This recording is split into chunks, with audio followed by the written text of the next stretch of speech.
देश के 7 राज्यों में 24 घंटों में बारिश का अलर्ट। हरियाणा पंजाब में ओलावृष्टि का अनुमान। नई दिल्ली में एक पश्चिमी विक्षोभ वेस्टर्न डिस्टर्बेंस आज से फिर से सक्रिय हो रहा है, जिसके असर से देश के कई राज्यों में बारिश की संभावना जताई जा रही है। इसके साथ ही उत्तर पूर्वी राज्यों में तेज हवाओं के साथ बारिश देखी जा रही है। वहीं महाराष्ट्र के कुछ हिस्सों में बढ़ती तापमान के कारण गर्मी का असर भी देखा जा रहा है, खासकर मुंबई में। मौसम विभाग ने आगामी 24 घंटों के दौरान दिल्ली सहित अन्य क्षेत्रों में बारिश का अलर्ट जारी किया है। भारत मौसम विभाग IMD ने दिल्ली और इसके आसपास के क्षेत्रों में अगले 24 घंटों के दौरान बारिश का अलर्ट जारी किया है। CAG रिपोर्ट पर दिल्ली में राजनीतिक हलचल। पूर्व CM अतिशी ने किया बड़ा दावा, 3 लोगों की वजह से 2000 करोड़ का नुकसान। नई दिल्ली में दिल्ली विधानसभा में आज पेश की गई CAG रिपोर्ट को लेकर राजनीतिक हलचल तेज हो गई है। इस रिपोर्ट में दिल्ली सरकार पर आरोप लगाए गए हैं कि एक गलत फैसले के कारण दिल्ली के खजाने को 2000 करोड़ रुपए का नुकसान हुआ है। रिपोर्ट के अनुसार दिल्ली के आबकारी विभाग ने इस मुद्दे में 2002.68 करोड़ रुपए का घाटा उठाया है। रिपोर्ट के पेश होने के बाद पूर्व मुख्यमंत्री आतिशी ने बड़ा दावा किया और कहा कि दिल्ली को 2000 करोड़ रुपए का नुकसान 3 लोगों की वजह से हुआ है। पूर्व मुख्यमंत्री आतिशी ने मीडिया से बातचीत करते हुए कहा कि इस नुकसान का जिम्मेदार दिल्ली के उपराज्यपाल, CBI और ED हैं। प्रयागराज कुंभ मेला के बाद कब और कहां होगा अगला कुंभ मेला? सरकार ने शुरू की तैयारियां। प्रयागराज में आयोजित हो रहे महाकुंभ का आज समापन हो रहा है।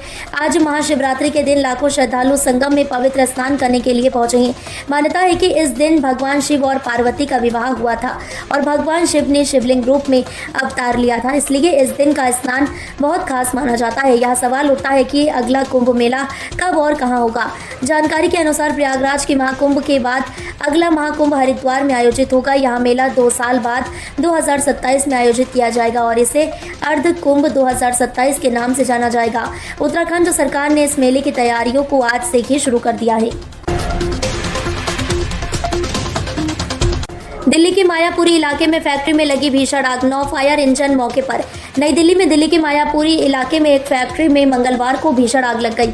दिल्ली फायर सर्विस ने इस घटना की जानकारी देते हुए बताया कि आग बुझाने के लिए मौके पर 9 फायर इंजन भेजे गए हैं। इस समय तक किसी भी प्रकार की जानहानि की सूचना नहीं है। फायर विभाग के अधिकारियों का कहना है कि आग पर काबू पाने की कोशिश की जा रही है, लेकिन आग के स्रोत और उसके फैलने के कारण की जांच की जा रही है। मायापुरी इलाके में आग की इस घटना से इलाके में अफरा तफरी मच गई। आग इतनी भयंकर थी कि पूरी फैक्ट्री के अंदर धुआं फैल गया, जिसके कारण आसपास के लोगों को भी समस्या का सामना करना पड़ा।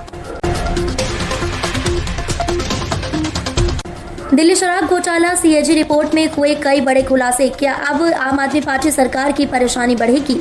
दिल्ली विधानसभा सत्र के दूसरे दिन मंगलवार को उपराज्यपाल के अभिभाषण के बाद मुख्यमंत्री रेखा गुप्ता ने विधानसभा में दिल्ली के कथित शराब घोटाले से जुड़ी पहली CAG रिपोर्ट पेश की। इस दौरान विपक्षी विधायकों ने उपराज्यपाल के अभिभाषण के दौरान हंगामा किया, जिसके बाद सभी 22 विधायक सस्पेंड कर दिए गए और फिर 21 विधायकों को 3 दिन के लिए सस्पेंड कर दिया गया है। इस स्थिति में CAG रिपोर्ट पर विपक्ष के बिना चर्चा की गई।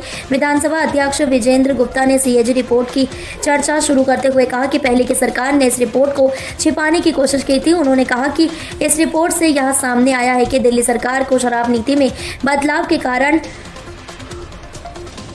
2026.91 करोड़ रुपए का नुकसान हुआ।